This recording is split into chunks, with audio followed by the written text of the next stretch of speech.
Y bueno, queridos patitos, vamos a volver con el tema de Maduro. ¿Por qué? Pues porque estamos a un mes de la entrada en funcionamiento del señor Donald Trump en la Casa Blanca, pero 10 días antes tendría, tiene, tiene que juramentarse en Miraflores, en Caracas, en Venezuela, el presidente electo, Edmundo González Urrutia. Tenemos a la Eurocámara pidiendo a Bruselas que impulse el enjuiciamiento de Maduro en el TPI.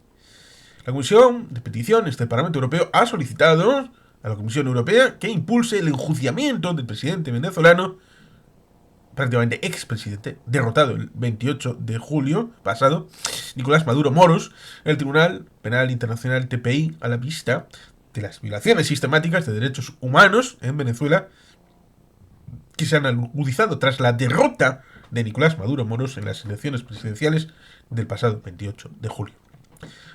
Tras un debate en la sesión de peticiones, la presidenta de la Comisión Parlamentaria, Dolors Montserrat, sobre la investigación de TPI sobre el deterioro democrático en Venezuela, ha reclamado que Bruselas ejerza el mandato del Parlamento Europeo ante el Tribunal de la Haya para que haya un dictador como Maduro siendo enjuiciado.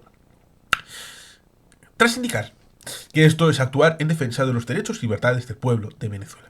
Igualmente ha reclamado a la Comisión Europea que aporte información actualizada sobre la situación en Venezuela, alegando que su papel es defender los derechos humanos y dar cumplimiento a la resolución de la Eurocámara del pasado septiembre. En este texto, el Parlamento Europeo pidió al TPI incluir las violaciones de los derechos humanos y las detenciones arbitrarias para recientes actuaciones del régimen en sus investigaciones sobre presuntos crímenes contra la humanidad del régimen venezolano. Así, la Eurocámara ha dado seguimiento a la petición presentada por opositores venezolanos, ahora deberíamos decir próximos oficialistas, para que la UE solicite al fiscal del Tribunal Penal Internacional un informe sobre el estado de la investigación de la situación de Venezuela, que solicite con carácter de urgencia que ordene la detención del próximamente líder de la oposición, expresidente Nicolás Maduro Moros, por la gravedad de los crímenes de lesa humanidad perpetrados no solamente ahora, sino también en 2014, 2017 y 2024. Alegan el acuerdo suscrito entre la Unión Europea y el Tribunal Penal Internacional de 2006 que obliga al bloque europeo a cooperar como organización internacional con el tribunal y el fiscal del tribunal, que no es solo un órgano sancionatorio, sino también preventivo. Y aquí tendríamos complicaciones debido a que, por ejemplo, el tribunal encargado de delitos de genocidio, el fiscal, el señor Khan, como denunció estrategias militares, tiene vínculos con la familia de Maduro Moros y gente de Venezuela, a través de Cilia Flores, la primera combatiente. Y que en este tiempo, desde el 28 de julio hasta el presente, ha habido investigaciones a través de la OEA y de tribunales vinculados a esta organización internacional que han declarado, y cito, en las relaciones que hemos tenido con Xavier Granillo en este canal, en directos, también en su canal, en donde se ha llegado a decir que hacía prácticas de terrorismo el régimen del expresidente Nicolás Maduro Moros, próximamente líder de la oposición, a poder ser desde un tribunal como se pide en este ámbito europeo. El Partido Popular, por tanto, pide que se vaya más allá en el marco de la Unión Europea. De lado del Partido Popular, Alma Ezcurra ha defendido que la Eurocámara tiene la obligación moral de mantener presión contra Caracas tras esas elecciones de julio para que el tirano Maduro escuche a la comunidad internacional, asegurando que la Unión Europea tiene que ir un paso más allá y no expresar solo su preocupación por la crisis en Venezuela. Según ha defendido, es una lucha que se libra en cada votación, apuntando que no hay que dar espacio al mal, que no delibera. Para que el mal triunfe solo basta que los buenos no hagan nada. recordando lo que creo que dijo en su momento el señor Burke. Ha resumido. La eurodiputada del PSOE, Sandra Gómez, ha expresado su escepticismo con la iniciativa, a señalar que el asunto ya fue abordado por el Parlamento Europeo en su resolución de septiembre y pedir la detención de Maduro va mucho más allá de las competencias de la Comisión. De otro lado, el falangista de Vox, Jorge Buxadé, ha insistido en que las peticiones están perfectamente habilitadas para dar el paso una vez el Pleno de la Eurocámara denunció la crisis en Venezuela, al tiempo que ha criticado la falta de intención del fiscal del Tribunal Penal Internacional de avanzar en la investigación y denunciar una supuesta complicidad con el régimen de Nicolás Maduro Moros. El representante del Servicio de Acción Exterior de la Unión Europea ha insistido en que sin resultados verificables y oficiales no se reconocerá como presidente electo a Nicolás Maduro Moros, y aunque ha mostrado su apoyo al TPI y las investigaciones sobre Venezuela, ha reiterado que la Unión Europea no es parte estatal y son los Estados miembros los que pueden remitir asuntos a la Haya y reclamar la orden de detención. Aquí tenemos al representante del Servicio Exterior de la Unión Europea hablando de verificabilidad y resultados oficiales cuando estos existen, porque la oposición, próximamente oficialismo, del presidente Edmundo González Urrutia, y liándonos en un asunto que está mucho más allá. Y tenemos, como digo, vídeos y mucho más directos en el canal de Xavier Grandío, Araujo, tratando este tema de lo que ha ido sucediendo y enrocarse en el tema de los hechos de las actas es involucrarse en un elemento que ya está superando, porque eso ya está hecho. Lo que no está es que desde el régimen reconozcan su derrota. Eso no está, claro que no. Pero la verificabilidad y el ámbito oficial ya ha sido incluso presentado ante la OEA y ante otros organismos, y cualquiera lo puede encontrar si lo quiere. Por eso resulta extemporáneo esto de que la Unión Europea estudiará sanciones contra el régimen de Maduro, diciendo que no consideramos que haya ganado las elecciones. Es que eso ya es viejuno, está muy antiguo, está muy pasado. La Unión Europea señala, hace un mes, que estudiará sanciones contra el régimen de Nicolás Maduro por el deterioro de la situación en Venezuela y después de considerar que no es el presidente electo porque no ha ganado las elecciones. Es un matiz que resultaría interesante si se diera al hecho de reconocer a Nicolás Maduro como derrotado y a Edmundo González Urrutia como presidente electo. Un problema que deviene del señor Álvarez, como dijimos ayer respecto del Sáhara. Aquí incendió la situación de las cancillerías europeas porque le hace mucho caso por el tema de Sudamérica o Centroamérica, el tema de Hispanoamérica, Iberoamérica o Latinoamérica, según el escuchante, respecto de el pronunciamiento que luego los demás tienen que seguir. Álvarez les dijo que no reconocieran a Edmundo González Urrutia como presidente electo. Lo hicieron y luego lo acabó formalizando el Parlamento Europeo. Ahora, en ese posicionamiento, que es bastante dudoso, nos encontramos con esta situación en la que se pone un poquito de perfil, lo cual ciertamente resulta alucinante teniendo en cuenta lo que comentamos a continuación. Y es que esa rueda de prensa del alto representante de la Unión Europea para la Política Exterior, un tal Josep Borrell y Fontelles, anuncia que el bloque europeo revisará el sistema de sanciones contra un gobierno que no considera que haya ganado las elecciones. El asunto es que hay alguien que sí las ha ganado. Hay alguien que sí las ha ganado. Y lo que debería de establecerse es ese sistema de transición ordenada de poder, el mismo que Joseph Robinette Biden Jr. va a hacer con Donald Trump en Estados Unidos. No es plato de gusto. No es plato de gusto ni para los europeos, ni para Joseph Robinette Biden Jr., ni para Kamala Harris, ni para buena parte del establishment de Estados Unidos. Pero se va a hacer. Y se va a hacer de manera ordenada. Eso no va a pasar en Venezuela. Por lo menos no por voluntad propia. Ese es el asunto. Que el 28 de julio el pueblo dio un mandato, el pueblo de Venezuela dio un mandato para que Edmundo González Urrutia lidere el gobierno de Venezuela. ¿Por qué cuesta tanto el reconocerlo tal y como es? Dice, no reconocemos su legitimidad y seguimos apoyando al pueblo de Venezuela en su lucha democrática. Pero es que no hay que solamente apoyarle, hay que hacer más, afirmó el jefe de la diplomacia europea. Este paso se da en línea con la intención de aumentar la presión sobre Caracas de cara a enero de 2025, cuando se debería producir el cambio de poder a la presidencia.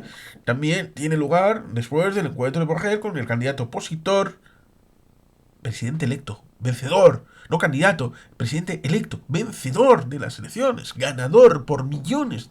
Y además, con un hecho interesante: de haber permitido el voto de muchos de los venezolanos que están en el exterior, que, como dijo Washington Abdalá, embajador ante la OEA por parte de Uruguay, esos millones no fueron de turismo al exterior.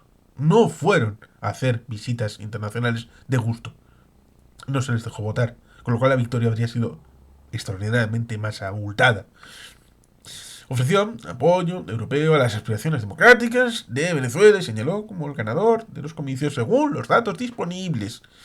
Así las cosas, ha indicado que la Unión Europea sigue unida en su rechazo a Maduro, al que no reconoce como presidente electo democráticamente al no haber presentado el Consejo Nacional Electoral, el CNE, las actas pormenorizadas que sustenten los resultados proclamados. No lo hizo violando sus propias normas, la propia Constitución de la República Bolivariana de Venezuela. Pero eso en una dictadura no pasa nada. Por eso resulta interesante, lo mismo que comentamos en su momento, las declaraciones de Celso Amorín en el diario El País. Nos encontramos con que, después de haber impedido que Venezuela participe de los BRICS, tampoco participó Nicaragua. Lula afirma que no puede estar preocupándose de lo que pasa en Venezuela y que Maduro no es su problema. Resulta curioso porque si hubiera triunfado lo del 10 de enero, estoy hablando de Brasil, la transición ordenada no fue tal. Cuando el 1 de enero de 2023 estaba para transmitirse el poder, Lula iba a ser presidente de nuevo y Bolsonaro, el presidente saliente, estaba en Mar-a-Lago con Donald Trump, en Florida. Y hubo un intento de toma de las instituciones. Si esto hubiera triunfado, si esto hubiera sido una victoria de los alzados y de los insurgentes, hubieran forzado la mano para, o bien, volver a hacer unas elecciones. ¿Os suena de algo? Esto de volver a hacer unas elecciones después de tener un resultado claro, que en aquel caso era que, para gusto o disgusto, Jair Bolsonaro había perdido las elecciones. Lo mismo que las anteriores había ganado las elecciones. Esto en un país democrático, aunque tensionado políticamente, debería de entenderse.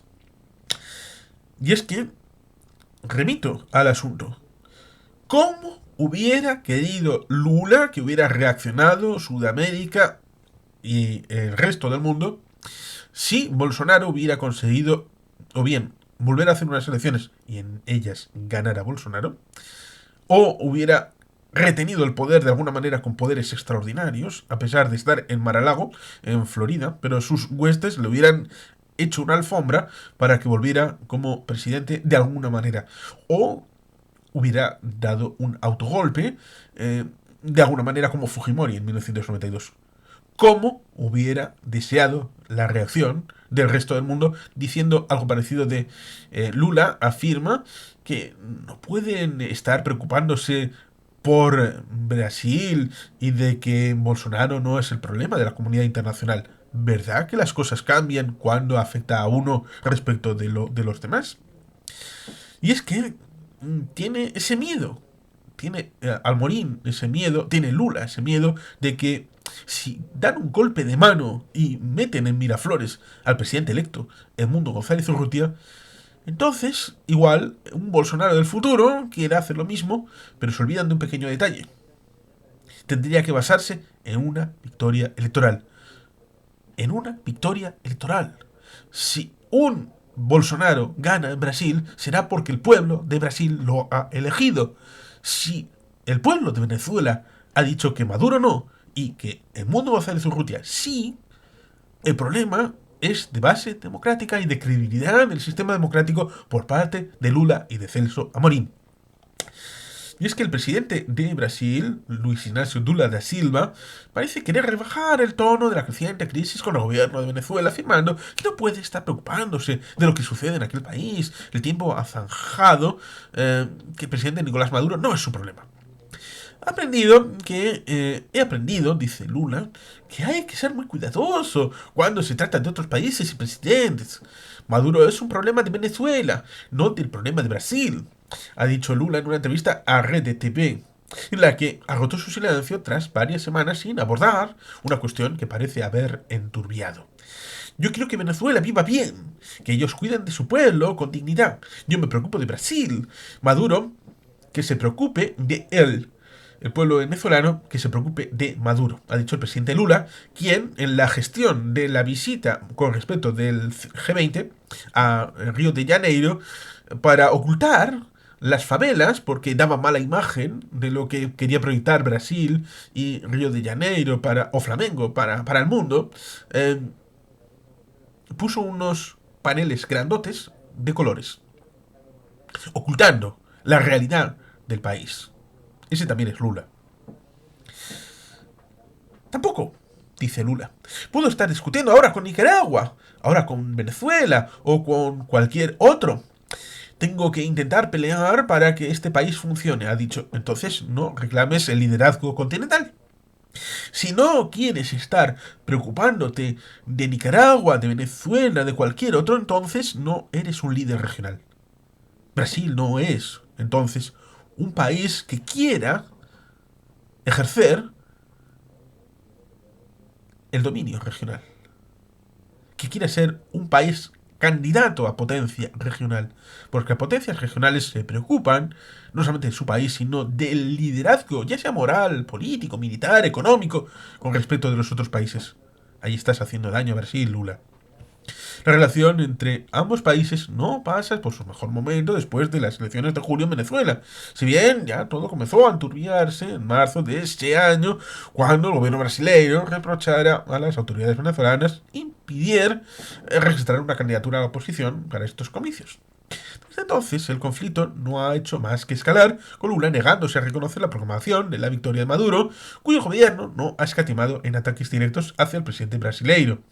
El último detonante ha sido el veto de Brasil a Venezuela en la entrada de los BRICS hace apenas unas semanas. Con respecto a aquellas elecciones, Lula ha vuelto a incidir en que tanto el gobierno de Venezuela como la oposición se comprometieron a mostrar la misión de observación brasileña en las actas electorales, pero la verdad es que los dos no la han mostrado. Una mentira como un hormigón armado. El gobierno, todavía gobierno venezolano, no ha mostrado nada. Pero la oposición, próximo gobierno, liderado por Edmundo González Urrutia, claro que ha mostrado las actas. Se ha hartado. Ha tenido una jartada de mostrar las actas. Todas las actas. En físico, en digital, en protestas, en un mesario, es decir, un aniversario de mes del 28 de julio, en los propios colegios. Hay vídeos a aburrir respecto de la forma de cotejo entre lo que militares a la salida el 28-29 de julio, esa noche mágica, como dirían los Scorpions, que puede cambiar el signo de Venezuela, los resultados que se dan cotejan con lo que uno ve en lo que en los comanditos pusieron a nivel internacional online. Hay cientos de vídeos que lo cotejan, que en paralelo vemos qué decían las actas, qué decían los militares a la hora de declamar el resultado a la salida, o los representantes de las mesas electorales, y por tanto ahí está que no se puede decir, no se puede poner en equiparación cuando es una mentira absoluta, salvo que tu interés sea precisamente ese, el propiciar a través de una mentira un interés partidista y político de Lula y de Celso Amorín como canciller de Brasil. Lula ha recordado que junto con Colombia expresaron su inquietud ante el hecho de que no había pruebas de unos resultados, si las hay, que finalmente fueron avalados por el Tribunal Supremo. ¡Ay, el Tribunal Supremo de Venezuela! ¡Qué tonterías más grandes! No tiene competencia. Y se metió porque está liderado por alguien que pidió el voto expresamente y está afiliado al PSUV con una persona que mejor olvidar el nombre porque da igual, porque está en una masa amorfa de chavistas y maduristas. Dice, yo no tengo derecho a estar cuestionando a la Corte Suprema de otro país, porque yo no quiero que ningún país haga lo propio con la mía. Ahí está el intríngulis. Si hubiera una situación en la que hubiera una victoria de Lula que fuera contestada y el Tribunal Supremo de Brasil dijera que la victoria de Lula es falsa, que no hay pruebas y que hay que repetir, y en esa se produce una victoria de Jair Bolsonaro, o dice el Tribunal Supremo de Brasil que realmente esa victoria de Lula es falsa y ganó Bolsonaro, entonces, ¿qué querría Lula que dijera el resto del mundo? ¿Querría que dijera en estas palabras? De yo no tengo derecho a estar cuestionando la Corte Suprema de otro país porque yo no quiero que ningún país haga lo propio con la mía. ¿Quiere que Argentina dijera eso? ¿Que México dijera eso? Respecto de Lula. Por tanto, hay que tener principios y no pragmatismo en una situación de realismo carente de ideas, carente de proyecto, habiendo tirado por la borda años y décadas de activismo, lo cual resulta alucinante en determinadas personas, porque logran que Maduro diga y sostenga que la reflexión de Lula sobre el particular no puede estar sino perfectamente encausada respecto de no poder preocuparse por Venezuela, siendo una reflexión sabia. A los dictadores no podemos darles estas oportunidades. Y es que cuando el presidente de Venezuela, Nicolás Maduro, sostiene que está de acuerdo con su homólogo brasileiro, Luis Ignacio Lula da Silva, después de que este último intentara rebajar el tono de la creciente crisis bilateral al afirmar que no puede estar preocupándose de lo que sucede en Caracas y que el mandatario venezolano no es su problema, tenemos un problema. Me parece que ha sido una reflexión sabia de Lula. Pudiera decir punto a favor de Lula, estoy de acuerdo. Cada país tiene que buscar la manera de resolver sus asuntos, sus conflictos, sus problemas. Brasil con sus instituciones, su dinámica nacional soberana, y Venezuela con sus instituciones y una dinámica también soberana, ha manifestado según recoge el portal Últimas Noticias. ¿Pero qué instituciones? Estamos hablando de una dictadura que ha hecho todo lo posible para socavar lo que el pueblo dijo el día 28 de julio, saltándose su propia legalidad, saltándose su propia constitución. Y no hay fuerzas internas para reconocer lo que es real. Y evidentemente lo hemos recogido, vuelvo a decirlo, en encuentros y directos en el canal de Xavier Grandío, Araujo, y que han sido resubidos en parte a este canal, con todo el material, incluso también en Belu Martis, que también ha sido resubido a este canal, con el contenido de lo que se podría decir en este caso respecto de tener que ir al 10 de enero para la proclamación y ejecutoria de Edmundo González Urrutia como presidente electo. Eso es lo único importante. Estas declaraciones de Maduro tienen lugar después de que el presidente de Brasil comentara en una entrevista que ha aprendido que hay que ser muy cuidadoso cuando se trata de otros países y presidentes. Maduro es un problema de Venezuela, no un problema de Brasil, dijo rompiendo su silencio tras varias semanas sin abordar la cuestión que parece haberse enturbiado. Yo quiero que Venezuela viva bien, que ellos cuiden de su pueblo con dignidad. Yo me preocupo de Brasil, Maduro que se preocupe de él, el pueblo venezolano que se preocupe de Maduro. O sea que tienen que organizar una insurrección, tienen que hacer un acuerdo cívico-militar para intentar sacar por la fuerza a Maduro, porque se quieren enrocar en Miraflores. Tampoco puedo estar discutiendo ahora con Nicaragua, ahora con Venezuela o con cualquier otro. Tengo que intentar pelear para que este país funcione. Vuelvo a decir, lo que hizo con esas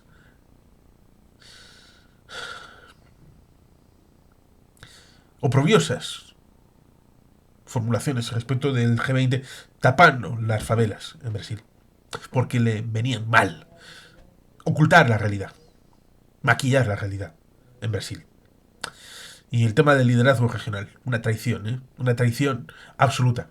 Con ejemplos como este, no podrá ser líder de nada, ni siquiera en Sudamérica. Jamás, Lula, jamás. La relación entre ambos no pasa por su buen momento después de esas elecciones ganadas por Edmundo González Urrutia en julio de Venezuela. Si bien todo ya comenzó a enturbiarse en marzo con las candidaturas respecto de María Corina Machado, Corina Lloris y Edmundo González Urrutia, que eso pareciera olvidársele a el señor Lula. Con lo cual ahí estaba el asunto, que solamente la oportunidad de las sanciones respecto del acuerdo de Barbados dio la posibilidad, en última instancia, de que Edmundo González Urrutia fuera candidato, pensando de que iban a ganar sobradamente a ese viejito. Y no fue así. Se articuló esa mayoría y la mayoría funcionó el 28 de julio. Desde entonces, por tanto, hay esa situación, Lula, Brasil, con esa situación precisamente negándose a reconocer la proclamación de la victoria de Maduro, pero es que lo que tenía que hacer no es eso, era reconocer la victoria de Edmundo González Urrutia. Y así, ahí está esa tríada del mal, como es México, Colombia y Brasil, que tendría que hacer más por la democracia y no lo hace. ¿Cuándo se echa de menos en este momento un Ronald Reagan? Porque echen cuentas, cuando comenzó el mandato de Reagan, había muchas dictaduras en Sudamérica y en Centroamérica y en América en general. Pero para cuando Reagan deja el poder, están encarrilados o ya en funcionamiento elementos democráticos en Argentina, en Chile y en buena parte de este Tierra de Fuego Ushuaia hasta el Río Grande. Y esto fue una lucha importante que hay que reconocer a Ronald Reagan, cuya sombra pesa sobre Sheinbaum, sobre Petro y sobre Luis Ignacio Lula da Silva. Por tanto, habrá que estar atentos, ciertamente, a lo que pueda suceder, porque Maduro llama al vencedor de las elecciones en Estados Unidos a sentarse a dialogar con respeto. Es sangrante. El presidente de Venezuela, expresidente derrotado, Nicolás Maduro Moros, afirma que con quien hay que hablar y hay que dialogar, hablar políticamente, en base al respeto con el próximo presidente. En el primer mes de 2025, investidura, mandato y la administración norteamericana actual, saliente, ha declarado claro que no reconocerá la legitimidad de Maduro si antes el chavismo no publica las famosas actas oficiales. Dice Maduro, nosotros no nos metemos en los asuntos internos de otros países. Bien, es cierto, cuando le dieron el golpe a Mel Zelaya en 2009, Venezuela no se metió, para vergüenza suya, en un programa televisado que ha dicho no querer valorar el horizonte político de Estados Unidos, pero sí ha apuntado que la población se siente frustrada, pues a su juicio no se ven representados en sus gobernantes. Manda carayo que el señor Maduro diga que la población norteamericana se siente frustrada porque a su juicio no se ven representados en los gobernantes cuando él ha perdido las elecciones el 28 de julio. Al hacer un repaso de los presidentes, Maduro ha cuestionado el pacifismo del demócrata Barack Obama, el cambio prometido por el republicano Donald Trump, que se dejó engañado por la ultraderecha guaidofascista, la alusión al dirigente opositor Juan Guaidó, reconocido con Washington como presidente de Venezuela.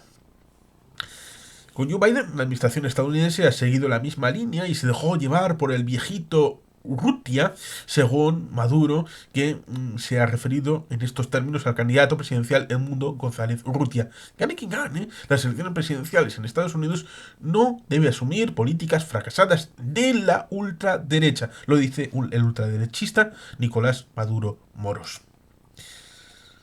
Por tanto, aquí hay un asunto que deberá de buscarse una cierta resolución, porque el 10 de enero el señor Edmundo González Urrutia tiene que ser presidente.